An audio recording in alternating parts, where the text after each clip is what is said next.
have rules and regulations here. You're not allowed to take photos and videos if you don't have cell phones. That's all right. Okay, good afternoon everybody. I would like first to introduce myself. My name is Rounder, and everybody welcome to my mansion. Everybody welcome to the mansion of Don Mariano Negros Malakson, or popularly known as the Ruins. Well, before we enter around the place, I will give you some information about the family history of Don Mariano. Well, Don Mariano Negros Malakson is the youngest among the 8 children of Lucero and Clara Ledesma, who hailed from Bolo, Iloilo. One of his older brothers, General Aniceto Lacson, became the first revolutionary president here in Negros. That's a darn Bacolod. If you notice, we have Lacson Street there. That's because of him. That street named after General Aniceto Lacson. Anyway, Don Mariano Negros Malakson married to Maria Braga, a Portuguese king from Macau, and they were blessed with 10 children. Not so productive. Just 10 children, including the former governor of Negros, Rafael Lacson. But after giving birth to her 10th child, and upon nearing her full-term 11th pregnancy, Maria Braga died because of an accident, and both mother and child were lost. But don't be sad. Don Mariano married again to Concepcion Diaz, a Filipina from Talisay, and is not contented with them. He added 3 more. So all in all, Mariano had 13 children. But you know what? He can afford to have a big family because as far as I know, he was a very rich man. He was a sugar baron. He owned 440 hectares of sugarcane plantation here in Negros. But he partitioned it into his 10 children. That 3 are not included because they just prioritized before is just the first family. So only the 10 who divide 440 hectares of the Mariano, and to be fair, by drawing of lots or by notary only. These properties or this mansion went to Mercedes Lacson, but she married to Manuel Havillana from Haro, Iloilo. And guess what? They were blessed also with 12 children. Of course, they don't have television that time. And for the purpose of Mercedes, she divided also into her 12 children at the same way by lottery again. Now, this mansion went already to Ramon Havillana, but it's because it's already dead. One of his sons who got an idea to develop the place, and that is Mr. Raymond Havillana. It means this is already owned by the Havillana family, managed by Mr. Raymond Havillana, a great-grandson of Don Mariano Ledesma Lacson. Well, this mansion was built in 1920.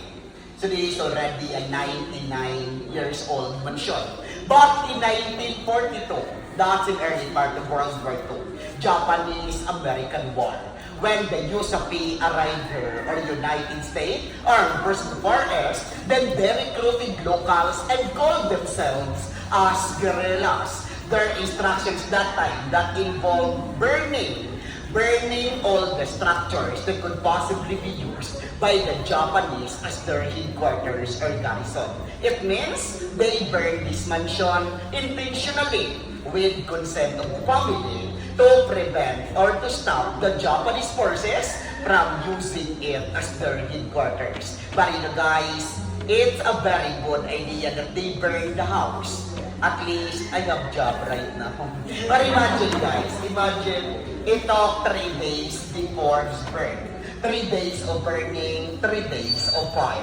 On the first day that they attempt to burn this house, they used 3 drums of gasoline, but nothing happened.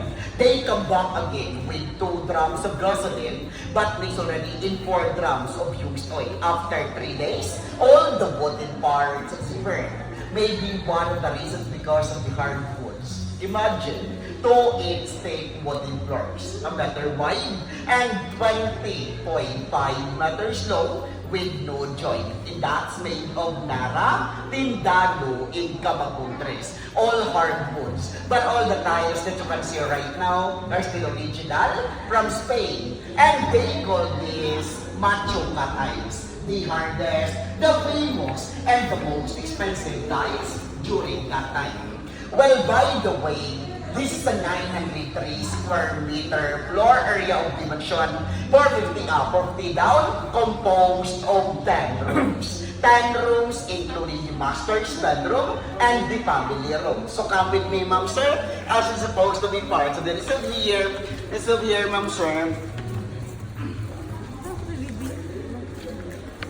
Okay, let's start first, ma'am sir. By the way, these are the rooms of the mansion before. 1, 2, 3, 4. That's the rooms for the girls upstairs and 4 for the boys downstairs. The family room in the master's bedroom, left and right upstairs. That is the living room and that is the dining area. But out of 10 rooms, they have only 2 comfort rooms. Why? Because during that time, instead of comfort room for every room, they used bed bugs. Or we call that arinola. And common in Spanish homes before, that between their dining room and the kitchen, they have their own small arch window. And they put that window to facilitate the movement of the foods and to minimize the foot traffic in and out of the kitchen. And besides, one of their table manners during that time, they don't want to start to eat if there's a servant in front of them. Especially if you're not good looking. So all the servants should be inside of the kitchen. It means inside of that small arch window is supposed to be their kitchen. But that is already my room. Well, by the way, ma'am, sir, that is the main entrance of the mansion, and that's the side entrance. And I just want you to know, ma'am, sir, that the main entrance is intended for the visitors only. Side entrance is for their children. That's why they have the back entrance, because that's for their servants. And facing their side entrance is their original staircase going up and obviously going down the staircase. There's a small room upstairs, ma'am, so that's a very special room in this mansion. And that a room called Belvedere. What is Belvedere? I think it's a French word. It means it can afford a beautiful view. So that's the place where every 5:30 in the afternoon, they gather together just to watch the sunset. And that's the place where Don Mariano stands and look around and said, as far as my eyes can see, that's mine. Well, according to Philippine history, that's the way how they got their property at the time. They're just pointing their fingers. That's their properties. As far as your eyes can see, that's your properties, especially if you are educated or if you are eligible. But you know, guys, if that's the way how they got their property during the time, for me, it's unfair. Why? Because you are lucky before if you are farsightedness.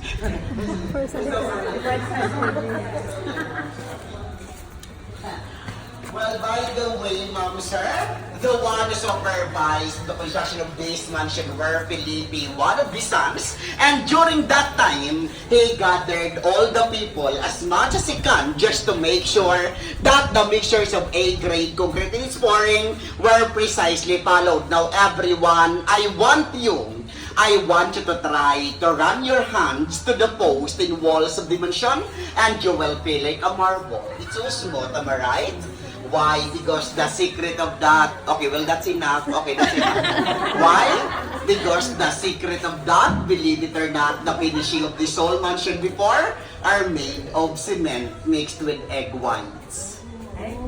And their finishing before, they don't use water. Instead of water, they use egg whites. Well, even in old cathedral, old church during that time, when they're building a church, they used also egg whites because they made that as their binder. Example, I don't know if you are familiar with these places. The Miagao Church in Iloilo, the Molo Church in Iloilo, the famous Baclayon Church in Bohol, and even Pyramid of Egypt, that's made also of egg whites. But you're right, Just imagine if how many eggs they consume after the house. A lot of eggs and a lot of chickens, of course. No wonder, Bacolod, so for chicken in a house. There's a lot of chicken during those times. Well, by the way, because he owned a very larger cane plantation here in Negros, try to look at that structure outside with tree at the top. So that one, it looks like a tower across the road.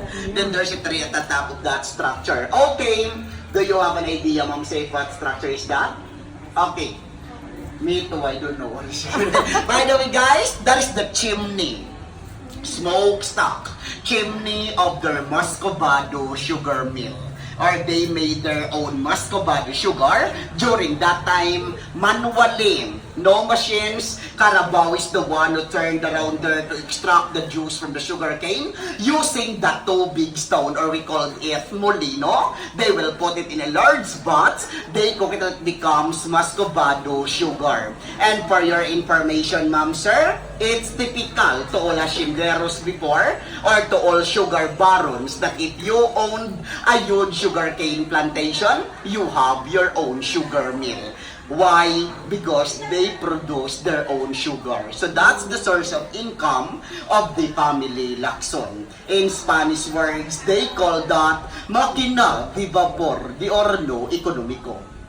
It's hard for you. Okay, azucarera to make it sure. Well, part also of this mansion is that original fountain since 1920.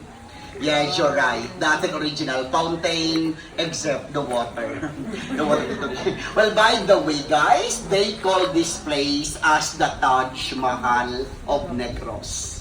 Are you guys familiar with the story of Taj Mahal in India? That was built for his wife, and that was built of love. Same story as this. This mansion was also built in memory of his first wife. In fact, because of love and admiration of Don Mariano to his deceased wife, Maria Braga, he molded their initials in every post of the house. Do you want to see that one? O you look for it. Walang decide that we can see it around the machine. Guys, what letter did you see? It looks like letter E, but it's not letter E. You're right. That's two M's facing each other. Stands for Mariano and Maria. So imagine, ma'am, sir. Imagine how romantic Don Mariano was. He was a very romantic man. That's why he had 13 children. A very romantic man. So that's two M's in reclined positions. Stands for Mariano and Maria. Well, you know what, ma'am, sir? Before Mr. Raymond Davillana decided to open up the public as tourist attraction, I just want you to know, this was just abandoned for 67 years. Imagine, nobody who cares this place. This is scratch in the middle of nowhere. But because of his determination, he said, okay, I will clean this place and I will enter to my very ambitious dream in life. I will transform into a tourist attraction and to give justice to the place as well. But I'm proud to share it with you, ma'am, sir, that this place is already belong to the 12 most fascinating ruins of the world. Specifically already at rank 12, but just imagine if how many ruins around the world, more than 1,000 ruins. But being at rank 12, we're proud, or we should proud as a Filipino that we have one. And recently already awarded or declared by the PICE, or Philippines Institute of Civil Engineers, as the best landmark in the Philippines. Also recognized by the UAP, or United Architect of the Philippines. And last December 1 of 2016, we won an award from Choose Philippines Award as the best destination in the country and heritage sites category. But you know, guys, we got awards and we reached that far. Or in short, the success of the ruins is not just only because of us, but because of you also. That's why we're thankful for that. But before I end this tour, I would like again to introduce myself. My full name is Roger Lacson. But I'm not related in this family. Because my Lakson is L-A-K-S-O-O-N.